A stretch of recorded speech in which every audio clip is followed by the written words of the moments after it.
كتاب أنزلناه إليك مبارك ليدبروا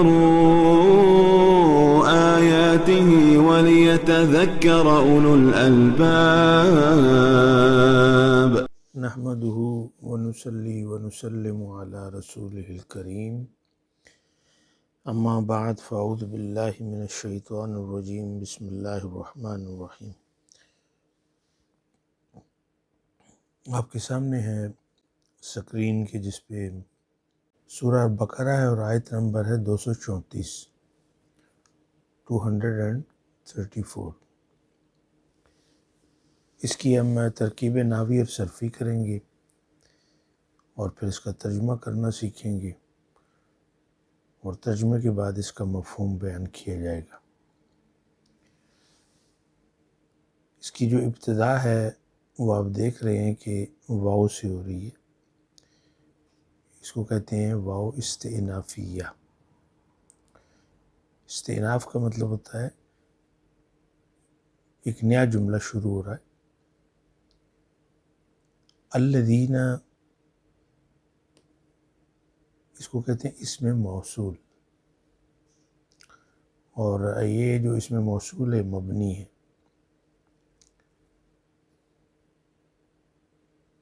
جمع کے لیے استعمال ہوتا ہے، جمع مذکر کے لیے،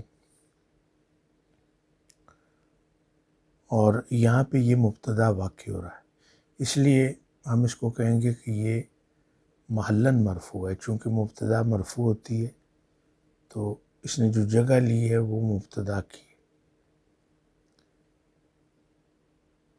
یہ جو یتوفون ہے تو آپ دیکھتے ہیں کہ یہ باب تفاعل میں سے ہے، اور اس کے جو ثلاثی مجرد کے 3 حرف ہیں وہ ہے واو، فا اور یا، اور یا جو ہے وہ الف مکسورہ ہے اصل میں، لیکن جب یہ باب تفاعل میں گئے اور اس کا یہ فعل مضارع مجہول بنا، اس کو ہم کہتے ہیں مبنی للمجہول، یعنی یہ پیسو وائس ہے، اس لیے آپ کو جو فعل مضارع کی یا ہے اس کے اوپر پیش نظر آ رہی ہے۔ تو یہ فا اور واو کے بیچ میں اصل میں الف مکسورہ تھا، چونکہ وہ ساکن تھا اور واو کے بعد آیا تھا، اور واو بھی ساکن ہے، تو اس الف مکسورہ کو ہٹا دیا گیا۔ واو کو اس لیے نہیں ہٹایا گیا کہ واو جو ہے یہ ایک ضمیر ہے، متصل ہے، جڑی ہوئی ہے فعل کے ساتھ، مبنی اور محلاً مرفوع ہے، فاعل کو ریپریزنٹ کرتی ہے۔ تو اس میں چونکہ شکل واقع ہو رہا تھا اس لیے الف مکسورہ کو یہاں سے اتار دیا گیا۔ اور یہ جو نون ہے یہ تو آپ کو پتہ ہے کہ یہ نون اعرابی ہے، اور فعل مضارع میں جو فعال خمسہ ہیں ان میں یہ رفع کی نشانی ہے۔ تو اب ہم کیا کہیں گے کہ کیونکہ یہ فعل مجہول ہے اس لیے یہ واو یہاں پہ فاعل نہیں ہے بلکہ نائب الفاعل ہے، اس کو ہم کہیں گے کہ یہ نائب الفاعل ہے پیسو وائس ہونے کی وجہ سے۔ اگر یہ ایکٹیو وائس ہوتا تو اس صورت میں واو فاعل ہوتی۔ یہ بات آپ کو سمجھ آئی؟ تو فعل اور فاعل سے یہ پورا ایک جملہ بنا۔ یہ جو جملہ بن رہا ہے یہ دراصل صلہ الموصول ہے، الذین کا صلہ ہے، والذین یتوفون۔ پھر اس کے بعد ہے منکم، تو منکم میں آپ دیکھیں من حرف جر ہے اور کم ضمیر متصل ہے، مبنی اور محلاً مجرور ہے۔ آسان ہے نا؟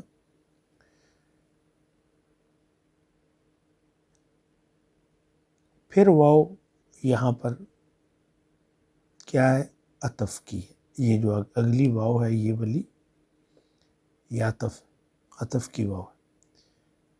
یہ وجہ ہے کہ اس میں یذرون،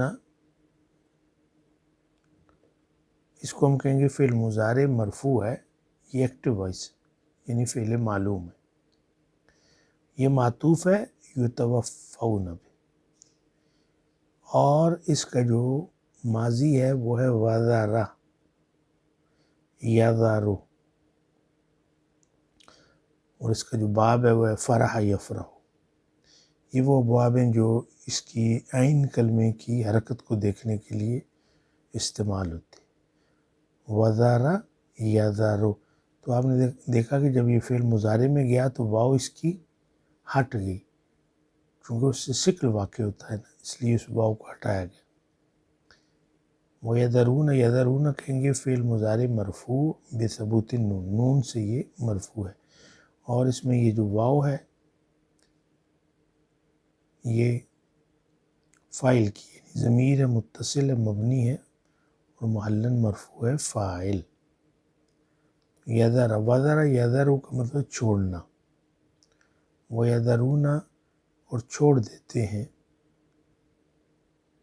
ازواجن زوج کی جمع ازواجن، تو چونکہ نکرہ ہے اس لیے تنوین ہے، اور فتح کی تنوین ہے. کیوں؟ چونکہ مفعول بھی منصوب بالفتح الظاہرہ ہے. تو اب یہاں سے ہم جب چلتے ہیں تو ہم کہیں گے کہ اور وہ لوگ یتوفون جن پہ وفات وارد کر دی جاتی ہے، یعنی جو مر جاتے ہیں، وفات پا جاتے ہیں، منکم تم میں سے، وَيَذَرُونَ أَزْوَاجًا اور پیچھے اپنی بیویوں کو چھوڑ جاتے ہیں، یعنی جن کو بیوہ کہتے ہیں ان کو چھوڑ جاتے ہیں. اب یہاں پہ دیکھیں یتربصن، یہ تو صیغہ ہے جمع مؤنث غائب کا فعل مضارع میں، اور آپ کو پتہ ہے کہ یہ مبنی ہوتا ہے، اور باب تفاعل میں سے اس کا جو ثلاثی تھا وہ رباصا را با صاد ہے. تو را با صاد جب باب تفاعل میں جاتا ہے تو بنتا ہے تربصا. تربصا کا مطلب ہوتا ہے ہولڈ کرنا، انتظار کرنا. تو یہ تربصنا کیا کہیں گے کہ فعل مضارع ہے اور مبنی ہے. مبنی کس کے اوپر ہے؟ سکون پہ. اور یہ جو نون آپ کو نظر آ رہا ہے اس کو نون نسوہ بھی کہتے ہیں، نون اناث بھی کہتے ہیں. تو یہ نون جو ہے یہ فاعل کو ریپریزنٹ کرتا ہے. اب اصل میں ہوا یہ کہ والذین اور واو اس کے بیچ میں یہاں پہ اصل میں مبتدا ہے جو کہ محذوف ہے. ٹھیک ہے، میں نے تو کہا تھا نا کہ الذین یہ اسم موصول ہے اور محلن مرفوع ہے چونکہ مبتدا واقع ہو رہا ہے، لیکن نحوی کہتے ہیں کہ یہاں اصل میں ازواج محذوف ہے، یعنی جو کہ مضاف ہے، اس کا مضاف محذوف ہے. وہ ازواج الذین، یعنی وہ لوگ جو تم میں سے، وہ لوگ جو وفات پاتے ہیں اور اپنی بیویوں کو پیچھے چھوڑ جاتے ہیں، ان کی بیویاں. تو یہاں پہ ازواج محذوف ہے. یتربصن انتظار کریں گی، روکے رکھیں گی، بِأَنفُسِهِنَّ اپنے آپ کو. تو یہاں پہ بار فجر ہے، انفس نفس کی جمع ہے، اور یہ مجرور بالکسرہ ظاہرہ بھی ہے اور مضاف بھی ہے. اور ہنہ جو ہے یہ ضمیر متصل ہے، مبنی اور محلن مجرور ہے چونکہ مضاف الیہ. اصل میں یہ ہنہ ہے. ہنہ چونکہ پیچھے آپ کو سین نظر آ رہا ہے جو کہ مکسور ہے، تو اس کی مناسبت سے ہا کے نیچے آپ نے زیر لگائی تاکہ پڑھنے میں آسانی اور زبان پہ ثقل واقع نہ ہو.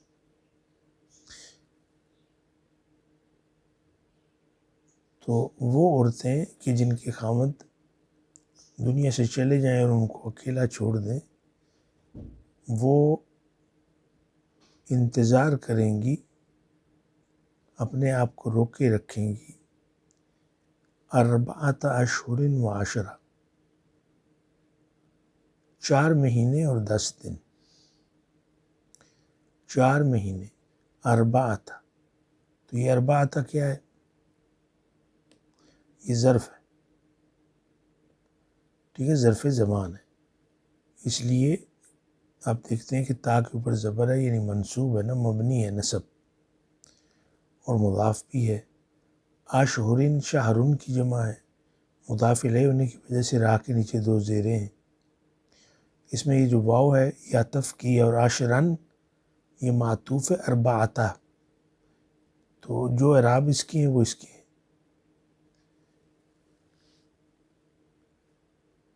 اب یہاں پہ میں نے کہا تھا کہ ازواج چھپا ہوا ہے، اور کچھ راوی کہتے ہیں کہ وہ یہاں پہ یتربصن سے پہلے کچھ معذوف ہے، اور وہ ہے ازواجہم، یعنی وہ ایسے ہوگا والذین یتوفون منکم ویذرون ازواجہم یتربصن۔ تو اس صورت میں ہم یہ کہیں گے کہ ازواجہم جو ہے وہ مضاف ہے، اور یتربصن یہ پورا جملہ محلاً مرفوع ہو کے اس کی خبر ہے۔ اور اگر ہم کہتے ہیں کہ والذین میں یہاں پہ ازواج محذوف ہے، اس کا مضاف، تو اس صورت میں وہ ازواج جو محذوف ہے وہ مضاف ہے، اور یتربصن یہ پورا جملہ اس کی خبر واقع ہو رہا ہے اور محلاً مرفوع ہے۔ یہ بات آپ نے یاد رکھنی۔ فَإِذَا بَلَغْنَا أَجَلَهُنَّ، فَإِذَا فا اس میں عطف کی ہے، اور اذا یہ آپ کو پتہ ہے ظرف بھی ہے اور شرط بھی ہے، غیر جازم ہے، اور یہ مضاف ہو کے آتا ہے جب ہم اس کو ظرف مانتے ہیں، مبنی ہوتا ہے، اور محلاً منصوب ہوتا ہے جواب الشرط کی وجہ سے۔ بلغنا یہ فعل ماضی ہے، جمع مؤنث غائب کا صیغہ ہے، اور اس میں یہ نون آپ کو نظر آ رہا ہے، یہ اس کے فاعل کو ریپرزنٹ کرتا ہے، نون نسوہ ہے، اور یہ فعل ماضی مبنی ہے کس پہ؟ سکون پہ، غین کے اوپر آپ کو یہ چھوٹا سا دائرہ نظر آ رہا ہے جو اس کے ساکن ہونے کی نمائندگی کرتا ہے۔ اور یہ بلغنا یہ ایک پورا جملہ بنا اپنے فعل اور فاعل کے ساتھ، یہ محلاً مجرور ہے، چونکہ اذا کے بعد آیا ہے، تو اذا کے بعد جو آتا ہے وہ مضاف الیہ ہوتا ہے۔ اجلہن، اس میں دیکھیں اجلہ یہ منصوب ہے، لام کے اوپر زبر ہے، چونکہ یہ مفعول بھی منصوب ہے اور مضاف بھی ہے، اور ہنہ ضمیر متصل ہے، مبنی اور محلاً مجرور ہے، مضاف الیہ، اور یہ فعل الشرط ہے۔ فَإِذَا بَلَغْنَا أَجَلَهُنَّ، اور جب وہ اپنی مدت کو پورا کر لیں، عدت پہ پہنچ جائیں، وہ عدت کیا تھی؟ 4 مہینے اور 10 دن۔ فَلَا جُنَاحَ عَلَيْكُمْ، تو اس میں فا کیا ہے؟ اس کو حرف رابط کہتے ہیں، آپ کو پتہ ہے، اور لا النافیہ للجنس ہے، جنس کی نفی کرتا ہے، جناح اس کی خبر ہے جو کہ مبنی ہوتی ہے فتح پہ، یعنی منصوب ہوتی ہے، اور اس میں یہ لا کا اس میں علیکم یہ جار مجرور ہے اور محلاً مرفوع ہے، چونکہ یہ لا کی خبر بن رہی ہے، تو یہ لا جناح علیکم پورا جملہ یہ جواب الشرط غیر جازم ہے۔ فی ما، فی حرف جر ہے، ما اس میں موصول ہے اور یہ مبنی ہوتا ہے لیکن محلاً مجرور ہے فی کی وجہ سے۔ فعلنا یہ پھر جمع مؤنث غائب کا صیغہ ہے اور مبنی ہے سکون پہ، لام کے اوپر آپ کو سکون نظر آ رہا ہے، اور نون اس کی فائل کو ریپریزنٹ کرتا ہے،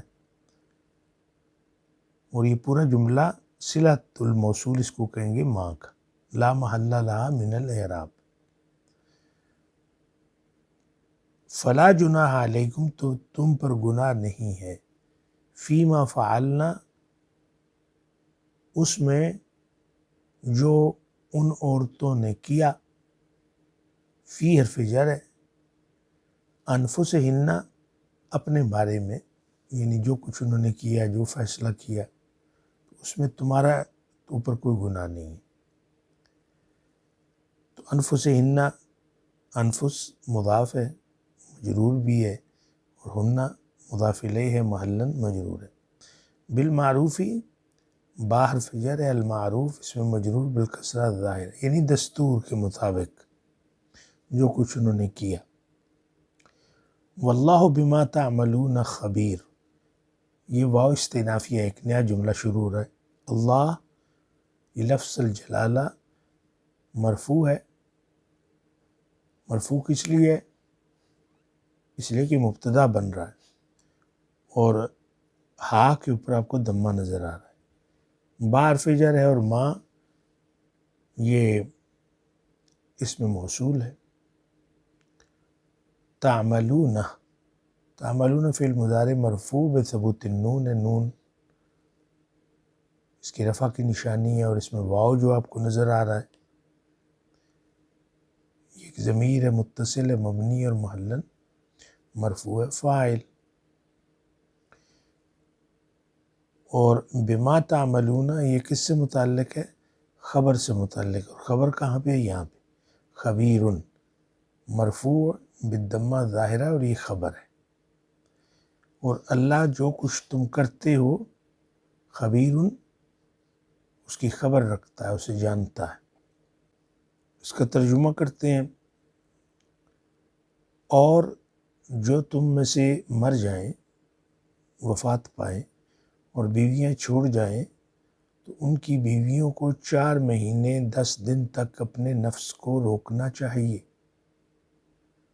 پھر جب وہ اپنی مدت پوری کر لیں تو تم پر اس میں کوئی گناہ نہیں جو وہ دستور کے مطابق اپنے حق میں کریں، اور اللہ اس سے جو تم کرتے ہو خبردار ہے۔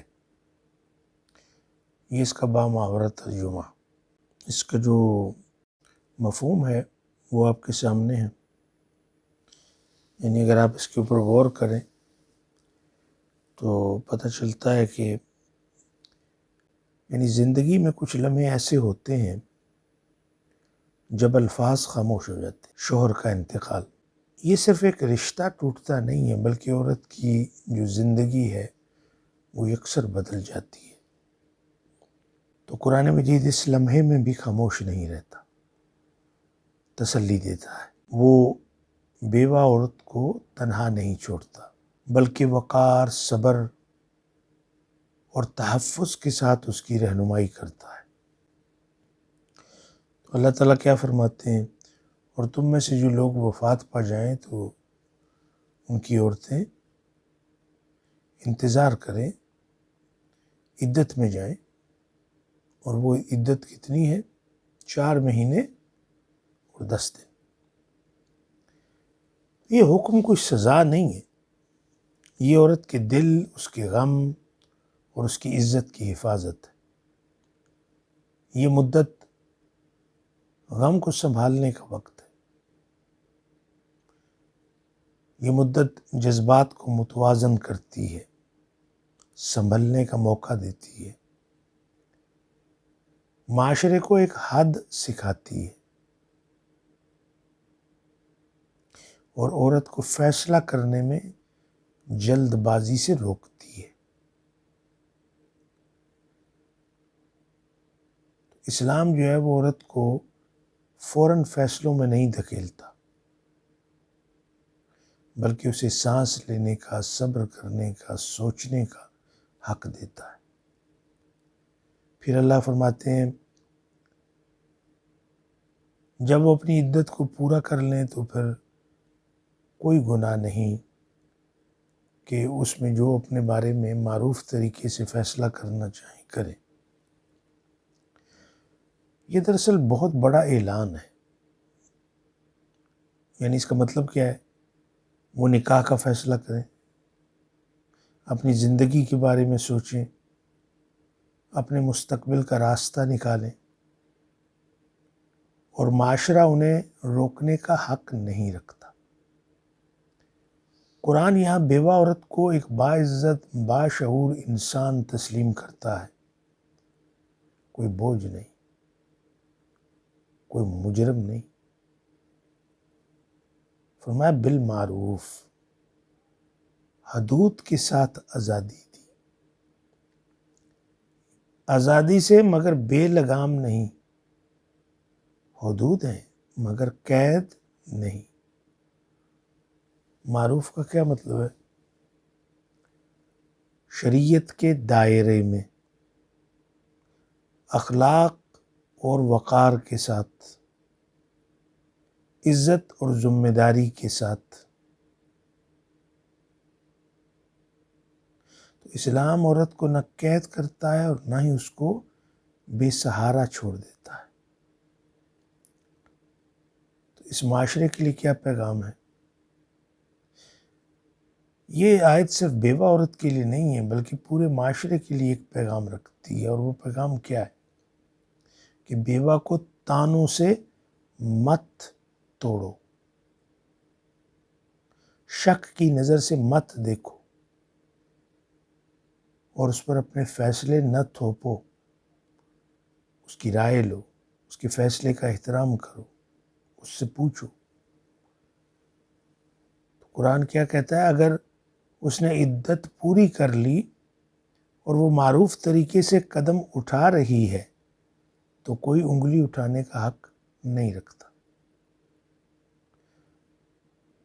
اور آیت کے آخر میں کیا فرمایا؟ اور اللہ تمہارے اعمال سے خوب باخبر ہے۔ یعنی تم کیا کہتے ہو، کیا سوچتے ہو، تمہارے دل میں کیا ہے، تمہاری نیت کیا ہے، اور تم کس طرح سے رکاوٹ بنتے ہو، اللہ سب جانتا۔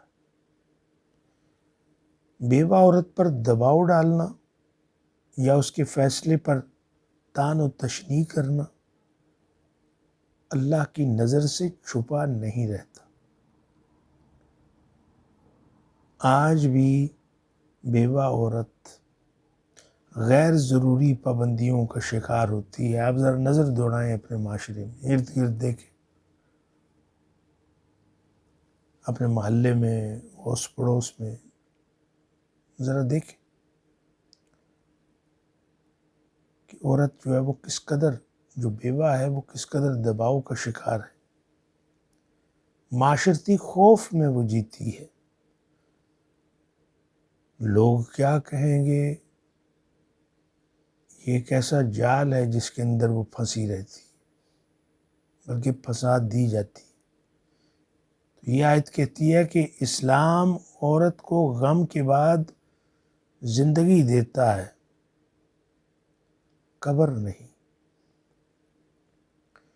اس میں کچھ عملی نصیحتیں بھی ہیں، اور وہ ہے کہ بیوہ عورت کے فیصلوں کا احترام کرو، اس کے غم کو تماشا نہ بناؤ، عدت کو قید نہیں حفاظت سمجھو، معروف کے دائرے میں یعنی دستور کے دائرے میں اس کی آزادی کو تسلیم کرو، اور یاد رکھو اللہ سب دیکھ رہا ہے، وہ تمہارے کاموں سے باخبر ہے۔